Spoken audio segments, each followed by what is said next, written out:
Andrew, thank you so much for joining us. This is clearly a busy time for you.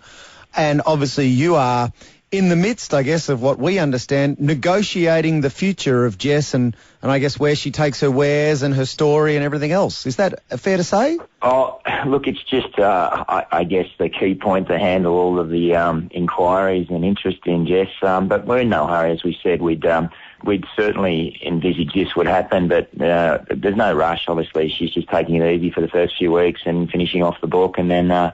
But, yeah, there is a plethora of requests already coming through. Well, people are suggesting that she's worth millions of dollars now. Do you get a sense of that from all of the interest that you've received? Oh, look, you don't like to speculate, but there's no doubt that it's a wonderful story and Jess is in high demand. And as to what those numbers are, who knows? At this stage, it's just too early to tell. Andrew, I'm fascinated to hear you say, we're in no rush, we're in no rush. It feels to me that more and more these days, like Lara Bingle's stories and various things that come along, they can be gone in a week. In fact, in 2 weeks, people have moved on to the next scandal, the next achievement, the next, the World Cup soccer.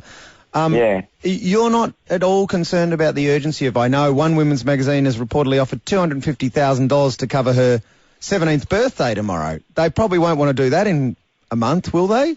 Oh, look, it's just that we mapped out a plan, and if you do these things properly, we planned this 12 months ago. So everything that we set in place, we stuck to, right from, the preparation of the boat to Jessica's voyage. And as we said, we didn't want to be in a position where we had to rush in to take the first deal to pay off the trip. We did it the other way around. I made sure Jess's brief and the parents' brief to us was to, please make sure we come back in no debt. That was the ultimate goal. And when you can achieve that, fortunately we did with some fantastic partners that shared the vision, then, it's refreshing, as you said, not to be able to go in and rush in and take the first deal. But generally, unfortunately, a lot of the adventurers that haven't had the support, or are lucky enough to have the support like Jess had, have to take the first deal that comes along to pay it all off, and then they get whisked away and nobody can talk to her. There is a degree of negativity floating around, suggestions that, she was...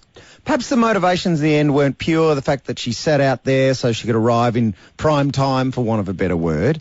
Was that all orchestrated by you? Oh, no, I wish. Jess is a very strong young lady and she makes her own decisions. And to be brutally honest, the reason that she wanted to delay coming in was so she could have some rest. She wanted to stay outside the shipping lanes, not rush to get back. And she wanted to get some rest so she could enjoy it, but also so the whole of Sydney could come out and enjoy it. And that was the strategy. It was nothing about, doing a big fanfare. She knew it was going to be a big homecoming and she wanted to give everybody a chance to enjoy it. Plus, she wanted to enjoy it. I know that every parent dreads their teenager's phone bill. I saw on 60 Minutes last night that she was on the sat phone every day, which I believe is up around $1,000 a minute or something. Do you have any sense of what it cost, that sat phone, for the whole time she was away? Was it hundreds of thousands of dollars? Look, again, Matt, we did a deal, and Jess basically got an allocation of free calls on the sat phone, and obviously when we all called her, we got charged a lot of money, so we all have to wait for Jess's calls. I want to know your comments on a particular sponsor who, you've mentioned your sponsors were very important to her voyage. Marty Still, I believe, is one of the sponsors who contributed to the boat, has been quite vocal about the fact that he was disappointed in how, or disgusted actually, in how orchestrated the trip has been, and the fact that, she seems obviously to be motivated, he thinks, by signing deals. What are your thoughts on his comments? Oh, he gave us a few $100s worth of equipment, so that probably says it all, doesn't it? Well, that does say it all insofar as you've gone, if you're not a big payer, you can go to hell. Look, they're just silly comments, really. He's uneducated and ill-informed, and I'm not too worried about that. Marty's probably regretting some of the stuff that he said this morning, and, I know everybody was pretty disappointed with his comments. The other thing I was wondering is, who's the biggest name that's come calling? We read today that the Jay Leno show's interested in her story. Oprah would be massive. Can you confirm any of those sort of names? Oh, look, I'm really conscious of not going out and, sharing some confidential communication with people from all around the world. But look, all of the above. America's just been massive. It really has. They've just taken to Jess's story, and America has been way bigger than what we thought it would be. It's just blown us away, some of the communications that we're getting from, right at the top end of town. So all of the above includes, I did say Oprah and Jay Leno.